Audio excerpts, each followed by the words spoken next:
Bazooka anti-tank rocket launcher, war machiner. The origin story of the bazooka is usually boiled down to a neat, almost whimsical anecdote. A lieutenant spots a piece of scrap tube, has a eureka moment, and suddenly the American infantryman has a tank killer. That story is true, as far as it goes, but it obscures a much more uncomfortable reality. The bazooka's combat debut wasn't a triumph of American ingenuity. It was a fiasco that got men killed for reasons that had nothing to do with the enemy, and everything to do with a systemic failure in the weapons development pipeline. When American troops first pulled the trigger on the M1 bazooka in North Africa in late 1942, they were holding a weapon that, in many cases, simply did not work. The rockets were duds, they fizzed, they popped, they fell short, or they did nothing at all.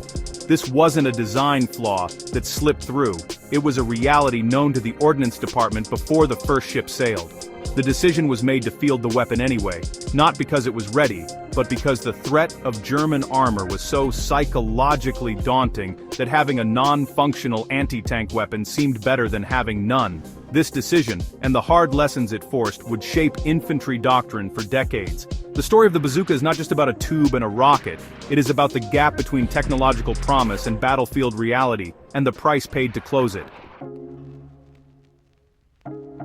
The weapon was a solution searching for a problem until a specific kind of explosive chemistry gave it a purpose. To understand the bazooka, you have to forget everything you know about modern rockets and missiles. Its direct lineage traces back not to a weapons lab, but to the workshops of Robert Goddard, the father of American rocketry.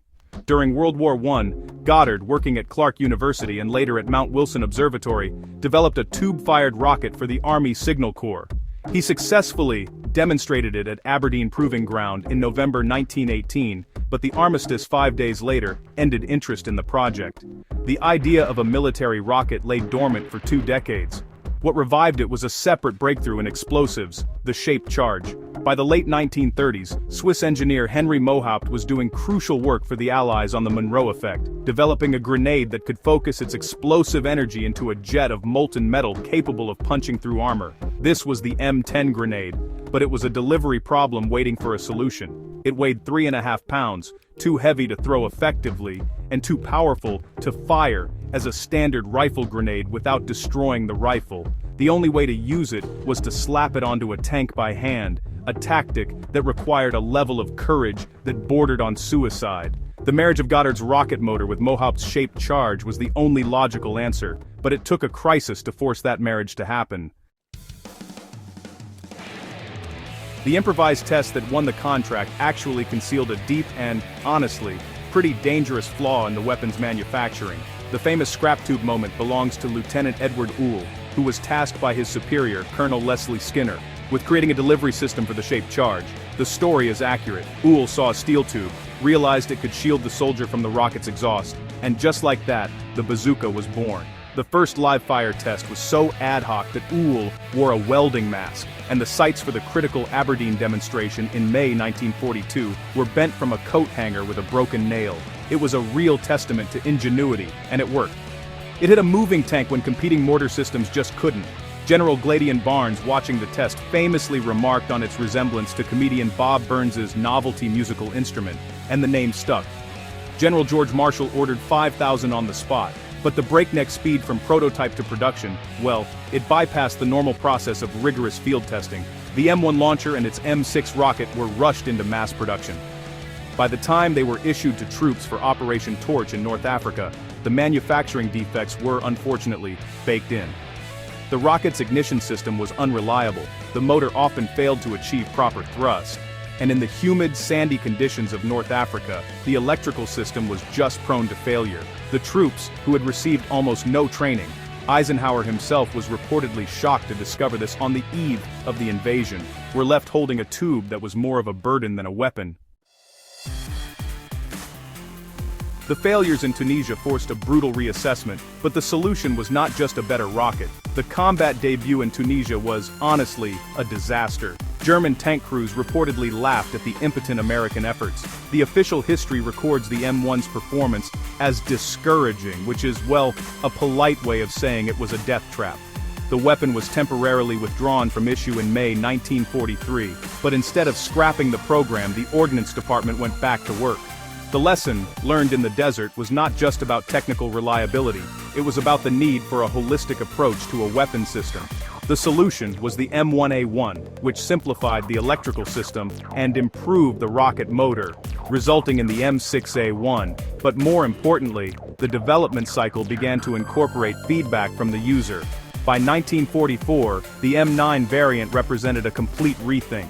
It featured a two-piece breakdown for paratroopers, a more robust magneto-ignition to replace the unreliable batteries, and a new rocket, the M6A3, with a blunt nose and redesigned fins. The blunt nose was a direct response to combat reports that the pointed rocket was ricocheting off the sloped armor of German tanks. This was the weapon that would see the Americans through the rest of the war, proving that a system could evolve effectively if the chain of communication, from the foxhole to the factory, remained open. The bazooka's greatest impact may have been on the enemy, who recognized its potential more clearly than its creators. One of the most overlooked consequences of the bazooka's introduction is the speed with which it was copied and improved upon by the Germans. When they captured early M1s in North Africa and on the Eastern Front, they didn't see a flawed weapon. They saw a concept of such potential that they immediately reverse-engineered it. The result was the 8.8-centimeter Raketenpanzer Buchs, better known as the Panzer Schreck. The Germans took the American idea and made it better. They increased the caliber to 88 millimeters, giving it more punch. They added a blast shield to protect the gunner from the exhaust. The irony is stark. By mid-war, American infantrymen were facing a superior version of their own weapon, developed by the enemy because they grasped the tactical importance of a man-portable, shaped charge launcher more quickly than the Americans did. In some cases, like the 82nd Airborne Division during the Battle of the Bulge, American troops actually preferred to use captured German Panzerschrecks because they were more reliable and powerful than the late-model M9 bazookas they were issued. They were fighting German tanks with German copies of an American invention, a fact that speaks volumes about the non-linear nature of weapons development. The ultimate lesson of the bazooka was not learned until a frozen morning in 1950 when history repeated itself. If the story ended in 1945, it might be a simple tale of redemption, but the final damning chapter was written in Korea. In July 1950, Task Force Smith, a poorly equipped American force thrown into the path of North Korean T-34-85 tanks, discovered that their 2.36-inch bazooka rounds were virtually useless against the Soviet-built armor. The shaped charges that could penetrate German Panther armor were defeated by the T-34's sloped and thicker steel. Rounds bounced off or failed to detonate. The infantry was helpless. This was 1942 all over again. And yet, a solution existed. The Army had been working on a 3.5-inch super bazooka since late 1944, having recognized the limitations of the 2.36-inch against late-war German tanks. But in the post-war drawdown, with budgets slashed and the military focused on atomic weapons, the program had languished. The new launcher was on the drawing board, but not in production. When MacArthur urgently requested the new weapon, it took just 5 days to airlift the first M20s to Korea, and a matter of hours for them to prove their worth, knocking out T-34s on their first day of combat. The failure was not a failure of technology. It was a failure of institutional memory and peacetime complacency. The military had forgotten the hard-won lesson of 1943, that the infantryman's anti-tank weapon must constantly evolve to meet the threat, and that the cost of lagging behind is paid in blood. The history of the bazooka is not just the history of a weapon, it is a case study in the dangers of rushing technology to market, the critical importance of user feedback in design, and the deadly consequences of letting peacetime budgets dictate wartime capabilities. It reminds us that victory is not guaranteed by invention alone, but by the relentless, unglamorous work of testing, failing, and fixing. The bazooka's story matters because it shows that the gap between what a weapon is supposed to do and what it actually does on a battlefield is where soldiers die. And that is a lesson worth remembering, whether you are a historian, a soldier, or a survivalist studying the past to understand the hard realities of conflict.